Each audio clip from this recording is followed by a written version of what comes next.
Assalamualaikum murid-murid. Apa khabar semua? Ustazah harap semua murid-murid dah bersedia untuk belajar, ya. Bila murid-murid bersedia untuk belajar, maknanya murid-murid seronok nak belajar. Bila seronok nak belajar, ilmu tu cepat dapat sebab kita seronok nak belajar. Ingat murid-murid ya, belajar wajib. Belajar wajib, kena belajar. Baiklah, pelajaran kita masih lagi bab solat jamak dan kasar, ya. Bila sebut solat jamak, murid-murid kena dah terbayang dah apa tu jamak himpun. Apa tu jamak himpun? Apa yang nak dihimpunkan? Solat, ya. Dua waktu solat kita lakukan dalam satu masa. Jamak, ya. Contoh solat zuhur kita buat lepas assalamualaikum kita bangun untuk melakukan solat asar, atau kita mengakhirkan kita sembahyang zuhur dalam waktu asar. Kita sembahyang asar dulu, assalamualaikum, kita bangun pula untuk melakukan solat zuhur. Itu solat jamak dihimpun. Kasar, apa pula kasar? Kasar maksudnya pendek.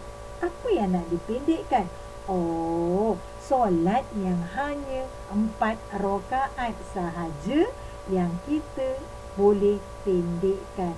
Kita boleh kasarkan, hanya 4 rakaat saja. 2, 3 tak boleh. Kena ingat ni kalau keluar periksa. Baiklah, kita ulang balik lagi.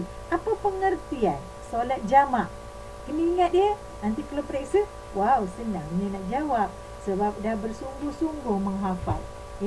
Apa pengertian dia? Pengertian solat jamak ialah dua solat fardu yang dihimpunkan dalam satu waktu. Apa dia arti solat jamak? Dua solat fardu yang dihimpunkan dalam satu waktu. Bagus.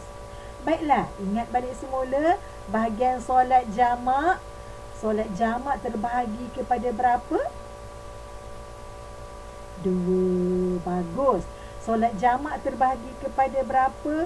2. Bagus. Pertama namanya jamak takdim. Jamak takdim maksudnya solat dalam waktu pertama.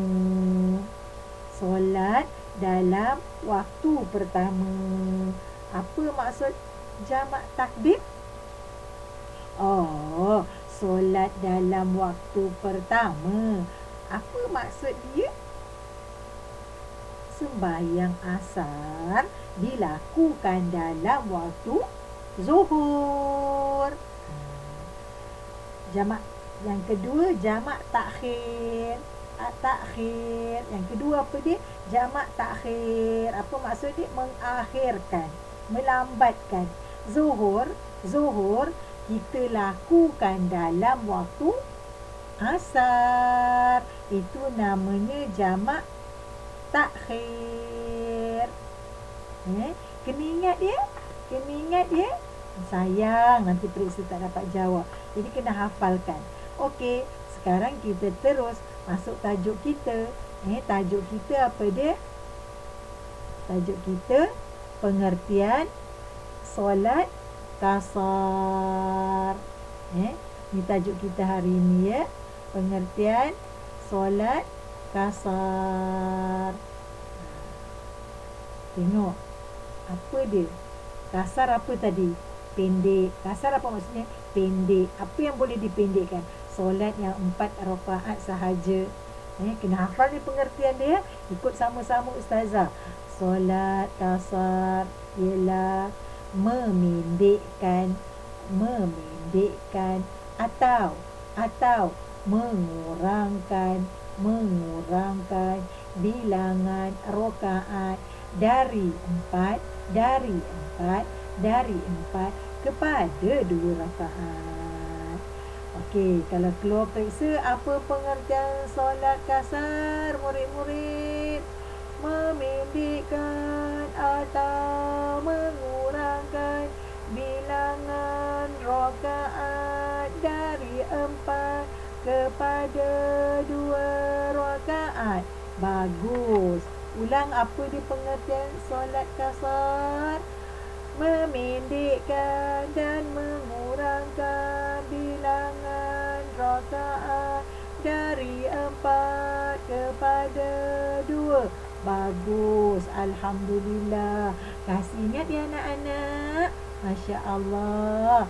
Seterusnya tengok pula. Apa hukum solat kasar? Hukum solat kasar. Hukum dia harus. Apa hukum dia anak-anak? Harus. Apa hukum solat kasar? Harus. Tengok lagi.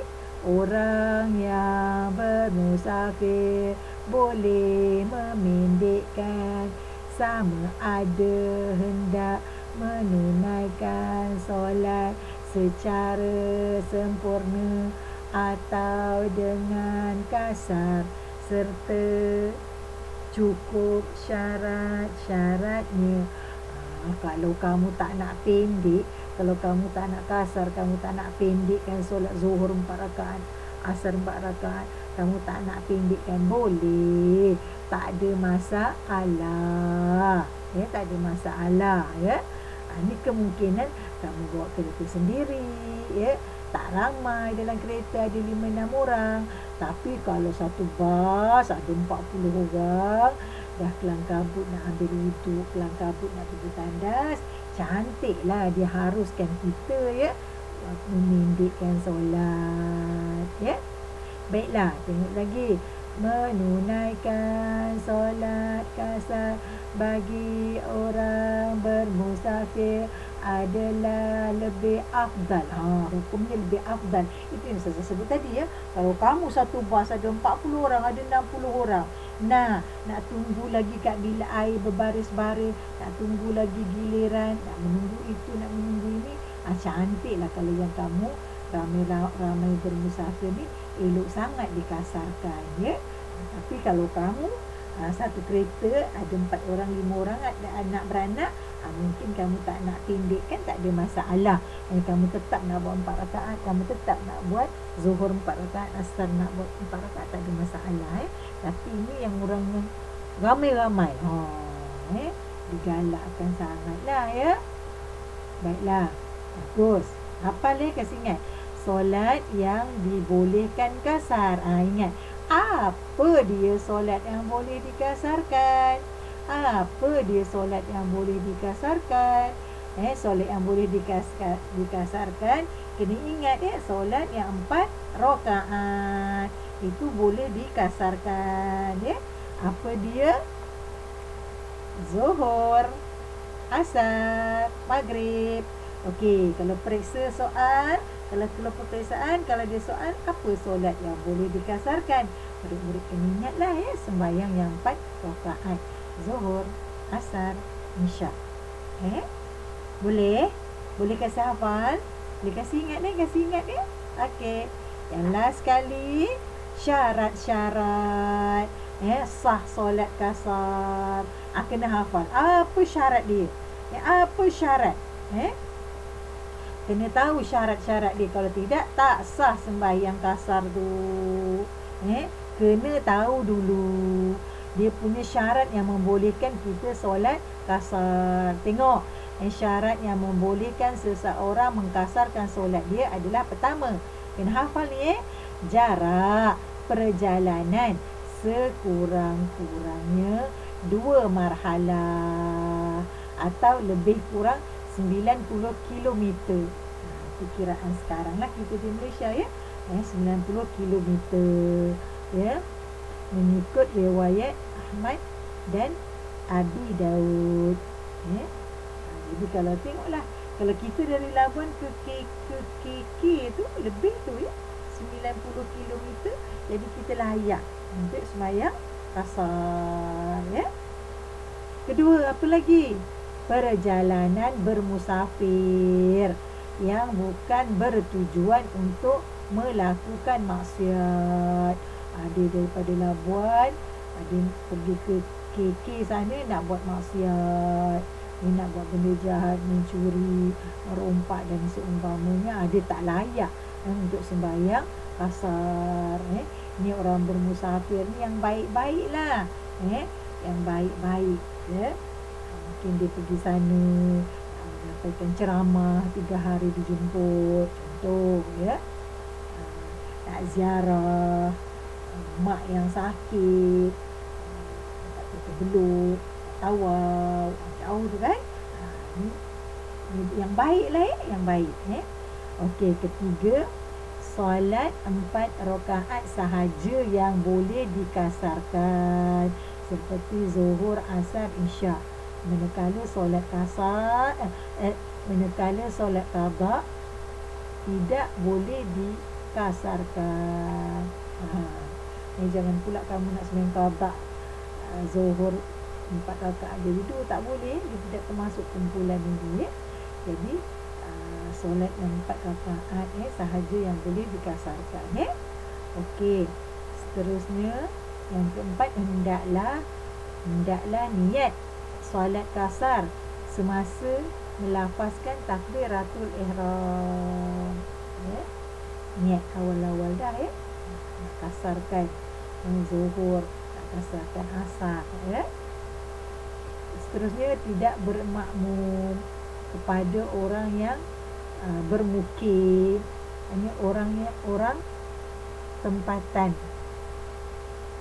ya, atau orang yang sembahyang secara sempurna, yakni tamam, ya. Tak boleh lah sebab kamu nak sembahyang kasar, ya. Jangan jangan ikut dia lah sembahyang, ya. Kamu sembahyang sendirilah, atau ada kumpulan orang yang bermusafir, Lepas tu yang seterusnya, yang keempat, tidak berniat tinggal di tempat tersebut selama 4 hari. Tidak berniat tinggal di tempat tersebut selama 4 hari, 4 malam. Tidak berniat tinggal. Kita cuma nak jalan, bukan kampung kita, ya. Jadi kena hafalkanlah ni, ya, syarat yang membolehkan seseorang mengkasarkan solat. Kena hafal lah, ya. Kena hafal pelajaran, ya. Baiklah, apa tajuk kita tadi? Apa tajuk pelajaran kita hari ni? Pengertian solat kasar. Ni tajuk kita, solat kasar. Tajuk kita solat kasar. Apa maksud kasar? Pendekkan. Apa yang dipendekkan? Solat yang 4 rakaat sahaja. Apa contohnya? Zuhur, asar, isyak. Itu sahaja. Ini solat yang boleh dikasarkan, dipendekkan. Apa pengertian solat kasar? Pengertian atau erti. Apa pengertian? Apa erti solat kasar? Memendekkan atau mengurangkan bilangan rakaat daripada 4 kepada 2 rakaat. Jadi kena hafalkan pelajaran, ya. Kena hafal lah, kena rajin lah, ya. Bulan 4 dah peperiksaan, kena rajin. Baiklah, Ustazah doakan murid-murid boleh hafal pelajaran dengan gigih, murid-murid boleh menghafal pelajaran dengan tekun, murid-murid sanggup mengulang kaji pelajaran daripada minggu pertama sampai minggu keempat. Dengar balik semula, ya. Dengar balik semula pelajaran, ya. Dengar, hafalkan. Insya-Allah akan berjaya kalau kita gigih, kalau kita bersungguh-sungguh. Lebih-lebih lagi bulan Rejab ni, ya. Minta dengan Allah, bulan Rejab ni bulan Allah, minta dengan Allah. Ya Allah, Engkau terangkan hatiku. Ya Allah, Engkau ingatkan aku pelajaran. Ya Allah, minta dengan Allah yang baik-baik, ya. Baiklah, murid-murid, selamat menghafal pelajaran. Assalamualaikum. Bye.